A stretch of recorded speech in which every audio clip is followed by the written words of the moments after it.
Hello everybody, UnwovenRainbow here, and today I'm here to talk to you about the new 1.10 snapshot, which has just been released.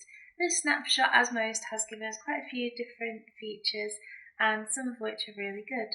So we're just going to get right into it, and let's get started. So first, we're in the icy biome, and in 1.9, igloos were added, which were a really good feature. But now we also have some new mobs for the icy biomes, and this includes polar bears, which are normally a passive mob which you can find often with their polar bear cup. I found that if you give a polar bear wheat, it gives you the heart particles, but there is also an attack mode on the polar bear, which seems to be when you get in between it and its cub. So, as you can see, you take quite a lot of damage from polar bears, making them quite dangerous.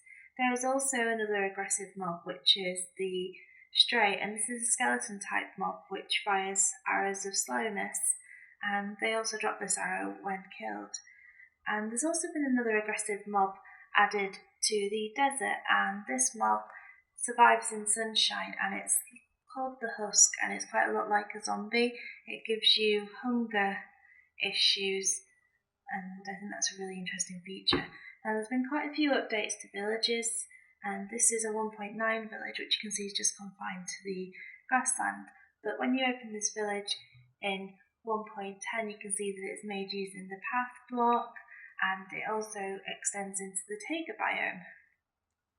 Now there's also other features in villages, such as if a village path goes through water, it's turned into a wooden block, and also you can now get acacia villages in the savannas, which are made using this beautiful baked bean wood. I'm not too sure how I feel about that, but I think it's really good that they're coming up with ideas like this. Now the overworld also has a new block that you can find, which is the bone block, which is crafted using bone meal, and I think it has a really nice texture. You can find these blocks underground in certain biomes, and they're shaped to look like fossils, and here is one that looks a little bit like a skull, but you can also find ones that look like rib cages, and I think it's just a really cool feature, and it's nice to see things like this being added. There's also been some updates in the nether, and that includes 3 new building blocks, which are the nether wart block, the red nether brick, and the magma block rather, and these can all be crafted using in-game items as shown. And out of all these blocks, I think that the most interesting is probably the magma cube, and this is because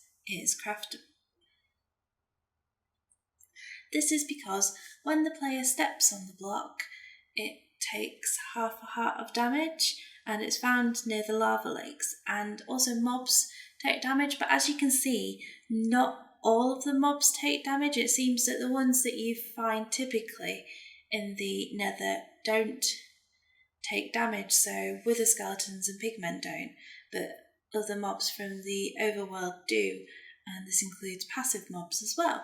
Now this could be used to make a really interesting farm, and I will show you that a bit later. But unfortunately with these blocks that you find, we don't have any slabs or stairs or fences to go with any of them, so it's just the blocks. Hopefully they'll add these at a later date, but I don't hold my breath. So this is a very simplistic mob farm, and it's made using minecart hoppers and the magma block. Now this would obviously be more effective all the time if it was encased, but just to show you, I had this going for a few minutes and I got all those. I hope you've enjoyed this introduction to 1.10, and let me know in the comments what your favourite feature in 1.10 is, and when we have some more information and I've had some chance to get to know a few of the other new features, I know I've not covered them all, I will post another video and let you know. So thanks for watching, and I will see you all again soon. It's been UnwovenRainbow, and please show me some love in the comments. Bye!